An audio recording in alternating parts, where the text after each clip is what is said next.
Good afternoon and welcome to NASA's Johnson Space Center here in Houston, Texas. I'm Joseph Zakshesky with NASA Communications, and we look forward to discussing 3 upcoming spacewalks that will occur in the month of August outside of the International Space Station, and all 3 will be seen on NASA Plus. And for more on that coverage, you can visit nasa.gov.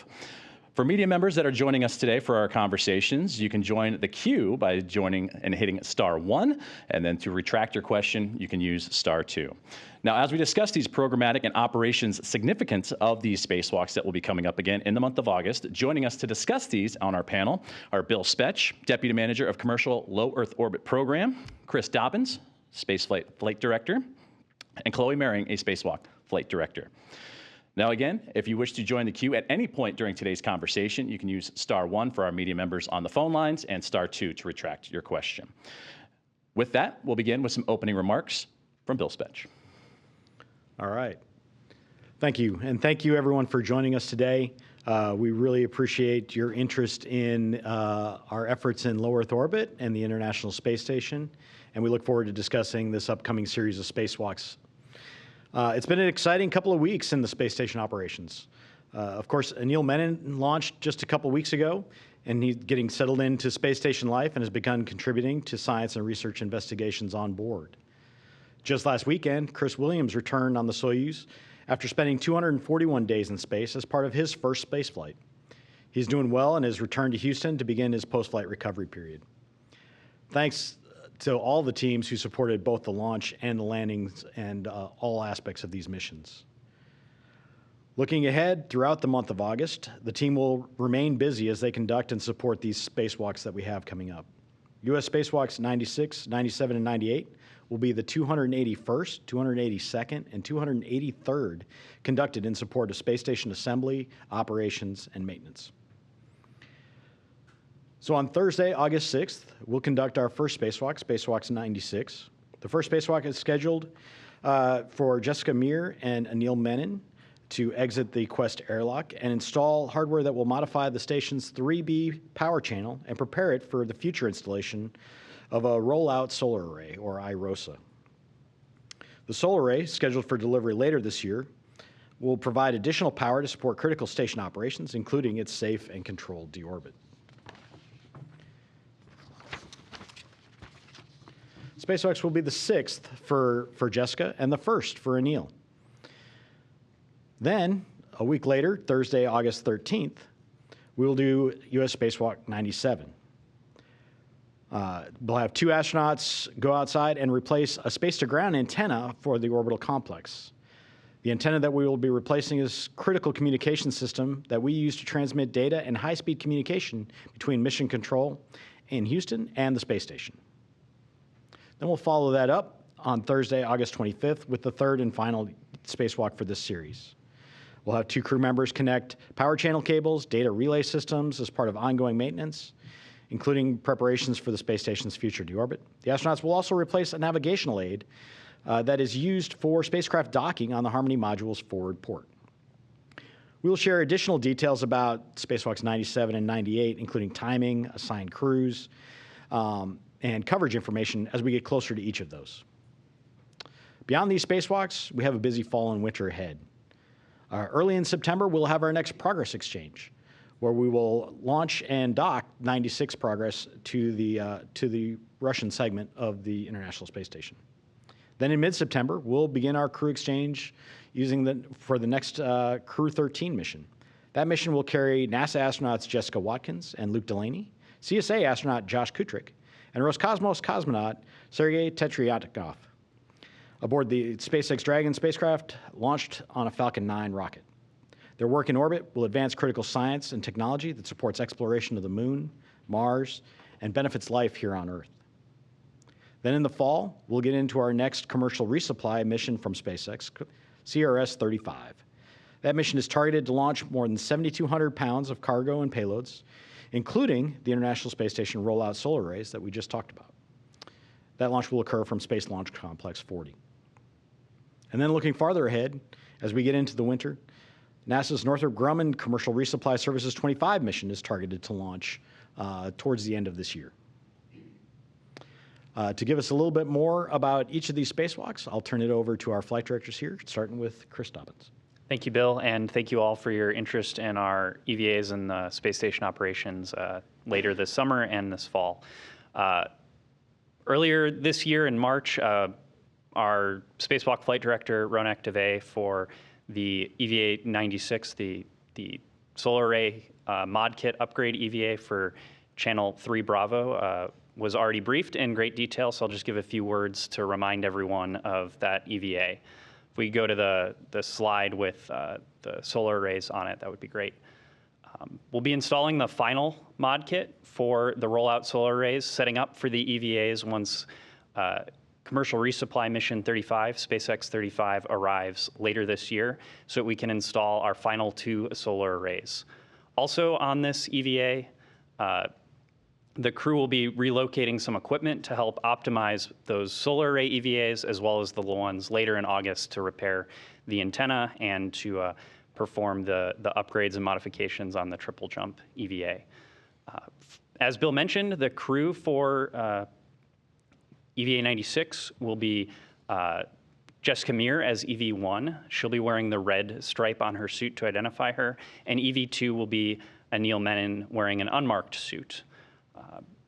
On board the space station, ESA astronaut Sophie Adno and NASA astronaut Jack Hathaway will be assisting Jessica and Anil as they conduct the spacewalk and get ready for it. As I mentioned, Ronak Dave is the flight director for this operation, and the person responsible on the ground for communicating with the crew outside of the space station during the EVA will be NASA astronaut Stephanie Wilson. The other person communicating with the crew, specifically the onboard crew, will be JAXA astronaut Aki Hoshide, and the EVA team will be led by Stephen Villano. They're all very excited to go conduct this spacewalk next week and are ready to go execute a safe operation. I'll talk a little bit more about the space-to-ground antenna EVA, which will be a week after that on August 13th. So late last year, we could show the slide of the antenna itself. Late last year, one of our 2 KU band antennas began experiencing issues that prevented it from gimbaling to track the tracking data relay satellites. Those are the satellites in geosynchronous orbit that enable communication with ISS and the ground. Those KU band antennas, we have 2 of them on space station, are what we use for high-rate data communications, which include high-def video, extra audio channels with the ground, and all of our extended science data for our payload specialists. Fortunately, even though one of those antennas is currently degraded and we're not able to use it, we do have 2 on board, so we haven't lost any capability while we've waited to conduct the repairs on this EVA. That antenna you see on the screen now weighs approximately 200 pounds. It's a 6-foot diameter dish, and it's about 6 feet long, so we'll get some pretty spectacular views of crew members holding that antenna as we conduct the spacewalk.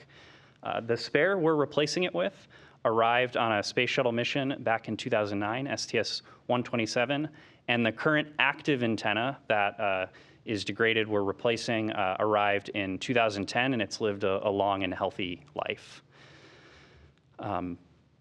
With that, we've got an animation that describes in more detail how the antenna will be replaced, and I'll hand it over to the production team to show that animation. Our day will start with EV1 in red stripes and EV2 in white. Crew will egress the International Space Station from the airlock and will both be carrying a tool bag. EV1 will translate to an external pallet forward of the airlock to retrieve a foot restraint that they will take as they translate starboard to set up and ingress the space station robotic manipulator system, or robotic arm, from the S1 truss. Once EV1 is ingressed, the robotic arm will back off from structure and then maneuver the crew up and over the main truss to the space-to-ground antenna, or SGANT, worksite. Meanwhile, EV2 will translate aft and zenith around the airlock to the Z1 truss. Here, EV2 will set up the worksite to remove and temporarily stow the failed SGANT antenna. Next, they will translate up the antenna boom to prepare the escant for removal. Shortly after, EV1 will be arriving on the robotic arm. The two crew will work together to install locks over the antenna's gimbals to restrain it from motion during handling.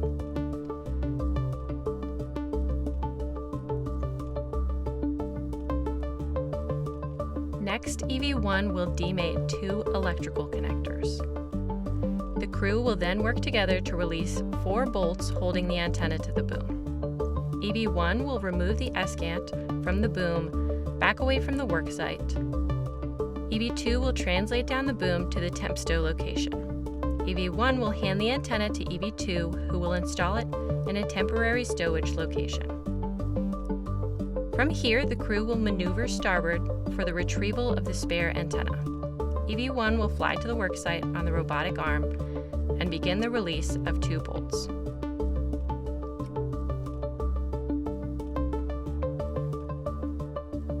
EV2 will translate along the truss to this worksite and assist EV1 with release.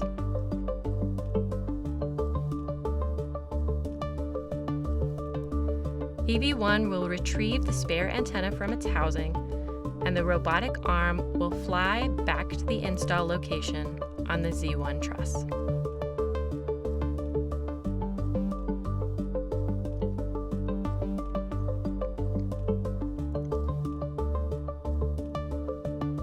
EV2 will translate back along the truss the same way they came, passing by the airlock on the way. Both at the worksite, the crew will work together to get the antenna seated and installed on the boom.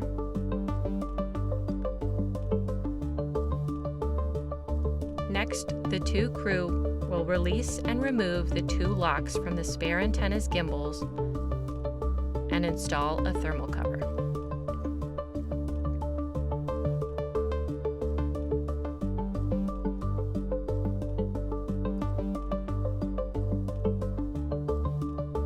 EV2 will retrieve the failed antenna from its temporary stowage location and pass it off to EV1. EV1 will carry the failed antenna outboard to its long-term stowage location.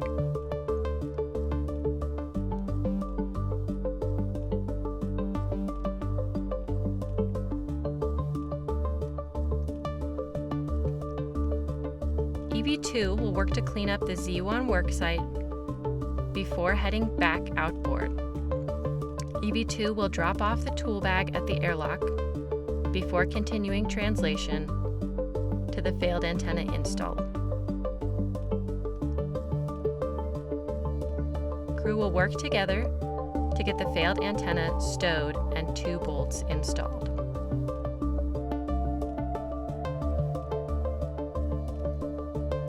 Once the failed antenna is stowed, EV1 will maneuver to the same location they ingress the robotic arm from. EV2 will begin translation back to the airlock and prepare for crew ingress. EV1 will egress the robotic arm and remove the foot restraint, which they will be stowing on an equipment platform nearby.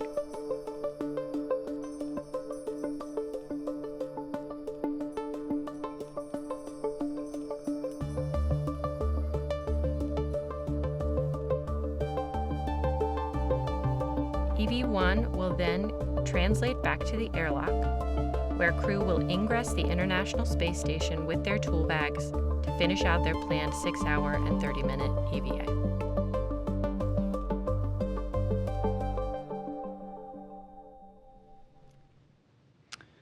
All right, thank you. Just to close out, I'll add that for this EVA, we've got a fantastic team of folks on the ground supporting it who did all the development to figure out how to do an antenna removal and replacement. That team is composed of Ann McLean, our spacewalk communicator, who'll be talking to our astronauts outside. She's a NASA astronaut. Our Capcom will be Stephen Zenter, and if you could show the graphic for this, that would be great. Our Capcom will be Steven Zenter. He'll be talking with the astronauts inside the space station as they control the robotic arm and support the crew outside. And our EVA team is led by Sandy Fletcher, and we're all looking forward to the successful EVA. So with that, I'll hand over to Chloe, who will talk the last EVA in August, triple jump.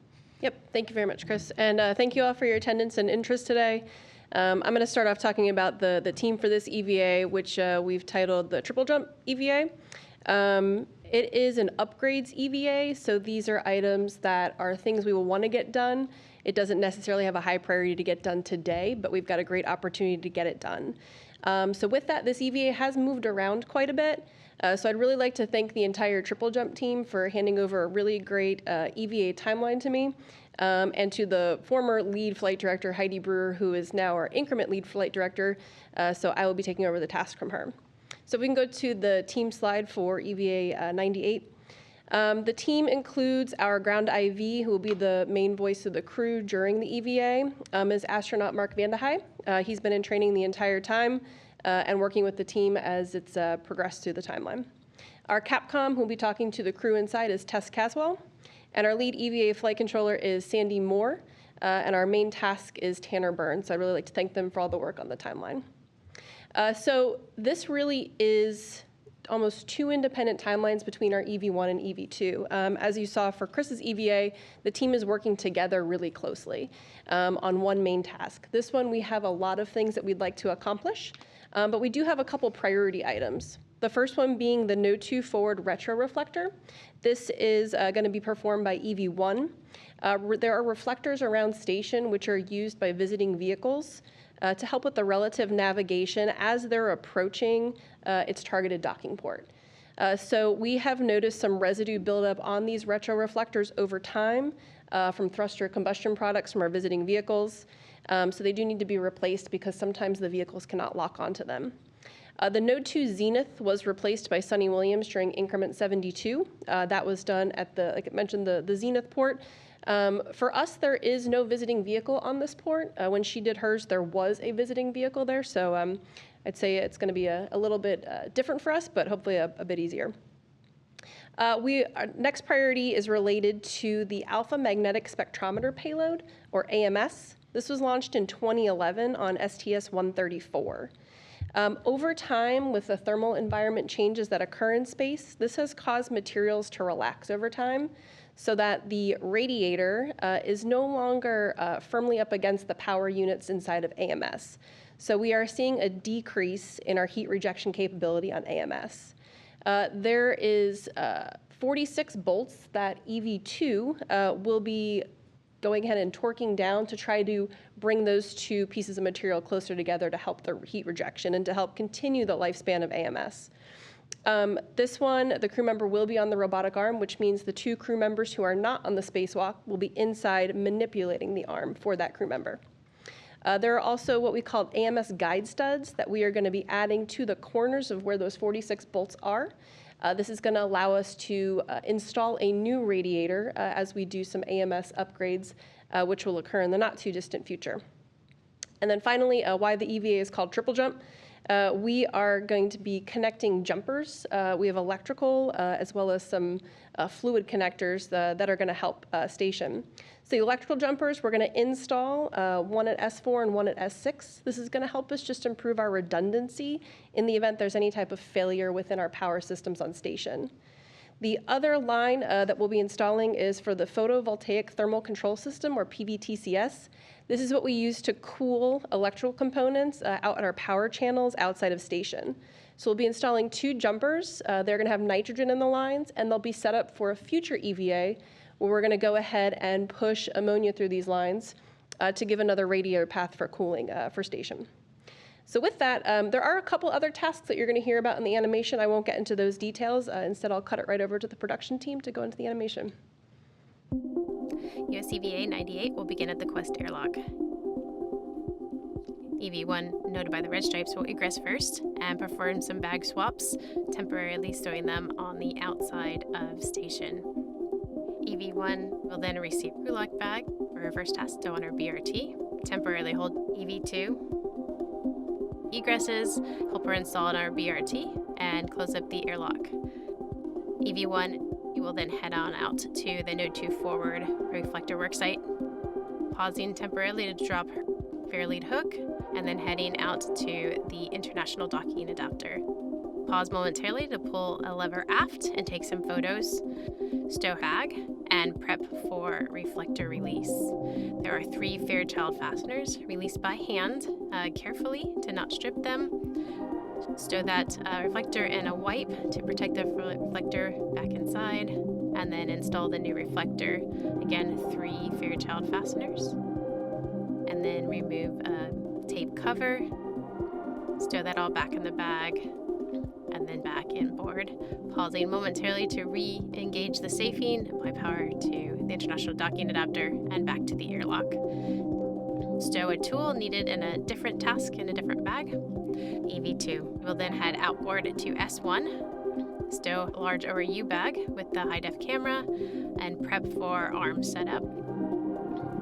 The Lee will meet EV2 at S1, install the foot restraint, retrieve large ORU bag, and ingress the SSRMS for a maneuver over to the S1 lower outboard external high-def camera. We'll temporarily install a round scoop and a lens cover to protect our camera during the remove. EV2 will then release 3 cables, a WAP cable, and then a power and data cables. We'll temp those to the side, and then release the camera off the ratcheting bracket by flipping a cam lever. A temp stow on the outside of bag while retrieves the spare and installs the spare.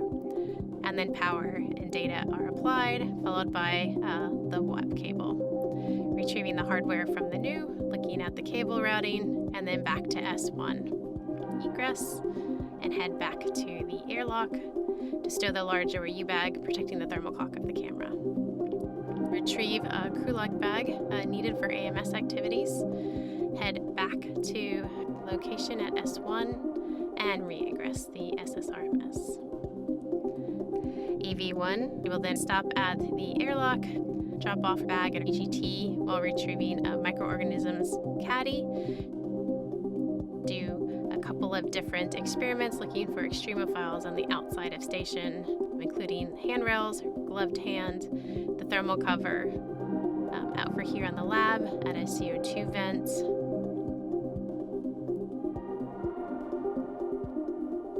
And the final swab back in the airlock, test the service and cooling umbilical, and then drop off everything, retrieve pistol grip tool and her new crew lock bag. From there, EV1 will then head all the way outboard past the Sarge, momentarily drop green fair lead hook, and then out to S4, work on the integrated equipment assembly, releasing and reapplying a lower torque. This will allow for robotics, remove and replace later if ever needed.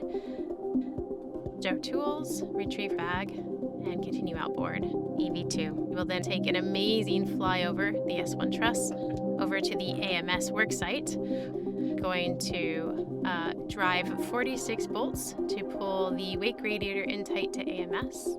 EV1 works on DDCU jumper out at S4. Going to remove a couple caps from a dummy panel, reposition connectors, and apply a very large jumper. This will give us some redundancy in the impact of an electrical issue on orbit. Then reposition to the lower side because it is a long jumper. Move the cable to the dummy panel and do the other side of the jumper. From there, clean up worksite and reposition for next activity. Meanwhile, EV2 at AMS, break and remove 4 corner bolts. This allows for up to 4 AGS or AMS guide studs to be installed temporarily by hand and then followed with a torquing with the pistol grip tool. If needed, reposition and do the next 2, again breaking torque and releasing them fully, and then fully installing 2 additional AGS, at first by hand and then by pistol grip tool. Then take another amazing ride back and around over the truss. meet egress position at S1. Egress, temp stow large ORU bag to clean up the foot restraint from the SSRMS. Stowids on the port CETA cart. Retrieve crew lug bag and head outboard to join EV1. Meanwhile, EV1 has finished electrical jumper task, headed to a second electrical task. This is a simpler DDCU activity, install a short jumper.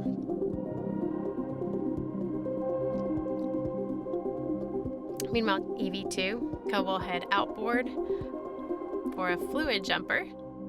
Pause at S5, S6, pull back a jumper which is filled with nitrogen and install for a future radiator fill of ammonia.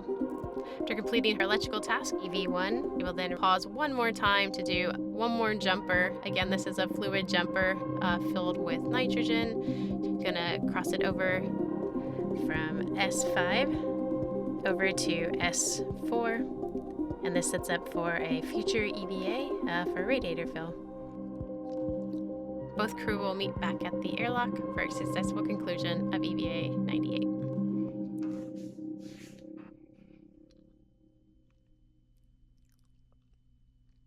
And again, with these EVAs, more information, including its participants, will be shared as we get closer to the events themselves. So be sure to tune in to nasa.gov for more information on these upcoming EVAs that are coming up here in the month of August. But again, talking right now about U.S. Spacewalk 98, and I want to give it back to Flight Director Corley Meir for any additional thoughts. Yep, just to follow up on the couple tasks that I did not mention prior to the video. One of them is the EHDC. That is one of our high-def cameras. We're replacing it because right now it can only take still videos or still images, and it cannot stream video. So by doing this, we'll be able to get that video streaming capability back, which does help for some of the robotics operations. Not required, but it's a little extra view. And the microorganisms, this is the second time we are performing this payload. There were some interesting results I know from the first one, so we wanted to go ahead and do it again to see if we got similar results or something different. So that's why we'll be doing microorg 2. And Joseph, I'll hand it back to you. Thank you very much. And thank you to Bill, Chris, Chloe for providing additional details on these upcoming spacewalks that, again, will be happening outside of the International Space Station throughout the month of August. And for more information on those, again, be sure to visit at nasa.gov, and we'll have the broadcast live on NASA Plus. We're now going to transition to our question and answer session. For the media that are participating on our phone bridge, if you wish to submit a question, you can do so by hitting *1. If your question has been answered, you can redact it by using *2. We have media here in the room, here at Johnson Space Center, and we'll start in the room. Thank you. I'm Mark Carreau with Aviation Week and Space Technology. I have some IROSA questions. I think you said for the 3B power channel, the 7th will be launching on SpaceX cargo this fall. You didn't say any clearer that, I don't think. So what I'm asking is, will the other last IROSA go with it, or will that launch later? And what power channel will the 8th one go to? And when do you think you'll complete all of the IROSA work? Sure. So they fly in pairs. So we'll get 2 solar arrays flying together on one pallet in the Dragon trunk. And then we'll replace the 2A. The 2A array was the other one that we have to go put this in, and then the 3 Bravo. And so we will do both of those during spacewalks during that mission. And just to be clear, I think the 2 channels you said are 3B and 2A, but You'll do 2A first, and then 2A has been prepared, I guess. 2A has already been prepared. We did that on the last ModKit EVA that we did. And so 3B is the last one that we have to get prepped. And so the other 6 channels on ISS have already have their solar arrays on, the IROSAs on them. And I'm sorry to ask, just to be clear, so will you, I mean, this has gone on for several years, and it's complicated and all, but it's working. And so I'm just wondering if you have kind of a estimate of when you think the final one will be rolled out and you'll be finished with this. Oh, yeah. So when they get delivered this fall, I'll tell you, it's on space. I mean, you guys can do the math. It's SpaceX 35. We will conduct the EVA. Our plan is to conduct the EVAs during that mission to install those 2 solar arrays, and then we will be complete, and we'll get them rolled out during that. There are opportunities if we run into any sort of issues or things that could be delayed to after the SpaceX 35 mission if we had to, but our plan today is to do it during that mission. So we'll do the EVAs there to install those solar arrays, and then they roll out at the end of each EVA. That would be during the fall, before Yeah, winter? correct, during the fall. I'm sorry. Thank you very much for your question. We'll now transition over to our phone bridge. And again, for media that wish to participate and that are in the queue, you can use *1 to submit your question and *2 if it has already been answered. And we'll kick things off with Bill Harwood of CBS News. For Bill Spetch, Kelly Ortberg said recently the Starliner is doing very well. He's working with you guys about scheduling. Is it going to be possible in your mind to get a cargo flight off before the end of the year? Or do you think it's more likely to slip into 2027? Thanks. We continue to work very closely with Boeing on the Starliner upgrades. I would say the teams are working really well together to make good progress, and that we will fly it when it's ready to go, and where we have a spot for it on ISS.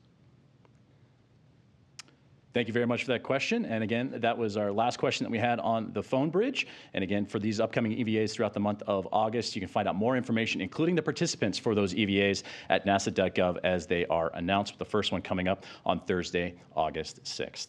A very special thank you to Bill, Chris, Chloe for joining us on the briefing here today. And we look forward to seeing you on NASA Plus for the upcoming spacewalks outside of the International Space Station.